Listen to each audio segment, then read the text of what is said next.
cricket, lovely cricket. At last where I saw it. Cricket, lovely cricket. At last where I saw it. Suppose if you watch nearly 800 test matches, maybe even more, which I think I have done, a rain-stop play is quite a frequent occurrence, and one has to sort of learn how to enjoy or how to get on with rain. It has been a great pity that the rain has interfered with this first World Test Championship played between India and New Zealand in Southampton.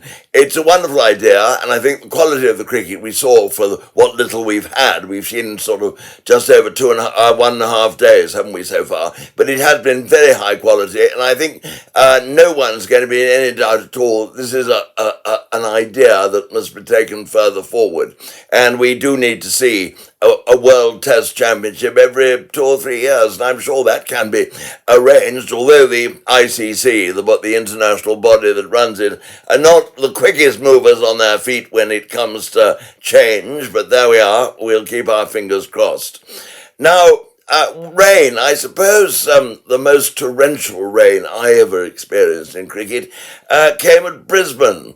This was in the 90s, I think it was, when England were playing there and were in a difficult situation. They had to bat through the last day. There was no way they were going to win the match. They had too many runs to get. And at the Gabba, you get these incredible tropical storms that come in from the coast, from the Gold Coast.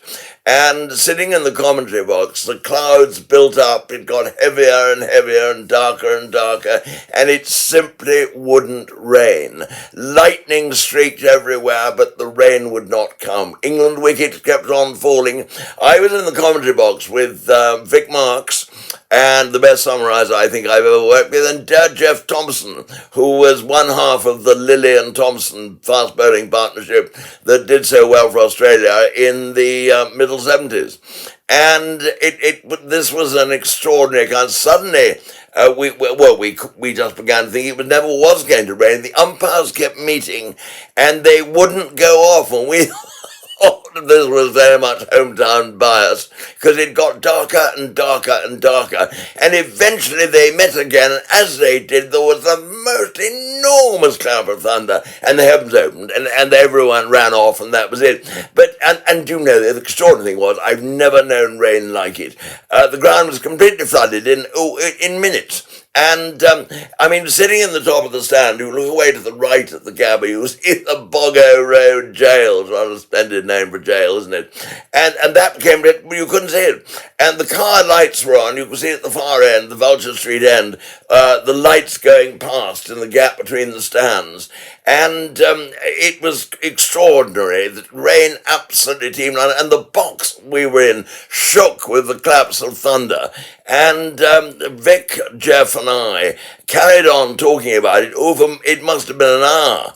I mean, it was so extraordinary describing this. And in fact, not only did we talk for an hour, but they used a little bit of it, a clip of it, on Pick of the Week the following Monday or whenever it was, or Saturday. I can't remember which day Pick of the Week comes out. But it was, I think, one of the most extraordinary rain performances I've ever sort of sat through. But otherwise, I mean, I've sat through really torrential rain in the West Indies. You can get in Guyana. I've been in Border, the lovely ground in Guyana, which is no longer used. They've got a bigger one now. I've sat through rain in Sabina Park. It's really teemed down.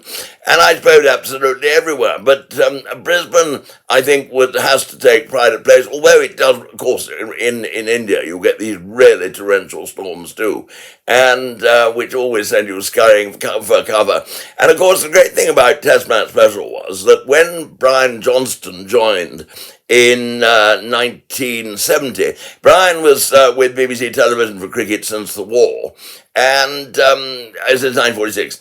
And then suddenly they dispatched with his services after the 1969 season. And the rumour has it they considered him to be too funny, which seems to be absurd, doesn't it? And we absolutely snapped him up like that because he did a terrific amount for us.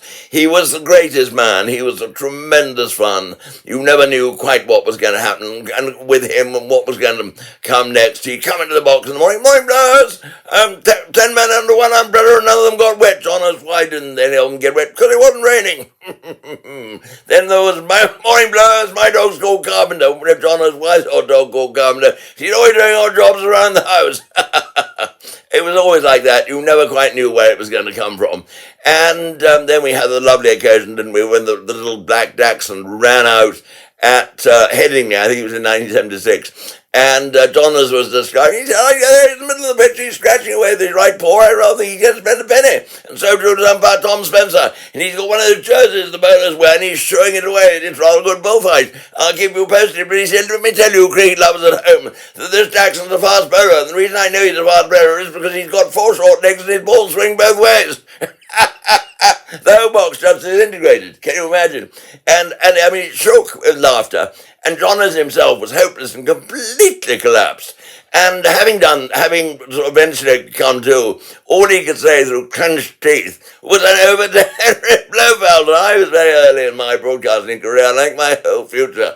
I was on a knife edge. The box was shaking. I really was. Bill Frindle, the scorer, was snorting away. Oh dear, but still we got through it. But it was because of Johnners, the influence of Johnners, that we started this whole thing of talking when the play was stopped for bad light or rain.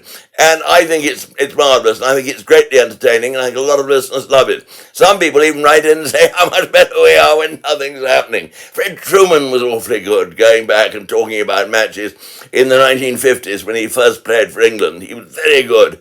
And so many wonderful stories have come out. Anyway, so rain's not all bad, but it is very disappointing that it's messed around with this match between New Zealand and India. But let's hope, after all the commentators, well, they did jolly well yesterday, didn't they? But they went and banged on for a couple of hours in the morning. It was very good stuff, very entertaining and amusing.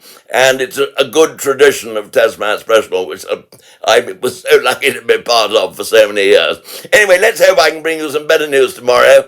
And there we are. As they say all the time these days, have a good day. Cricket, lovely cricket, at last where I saw it.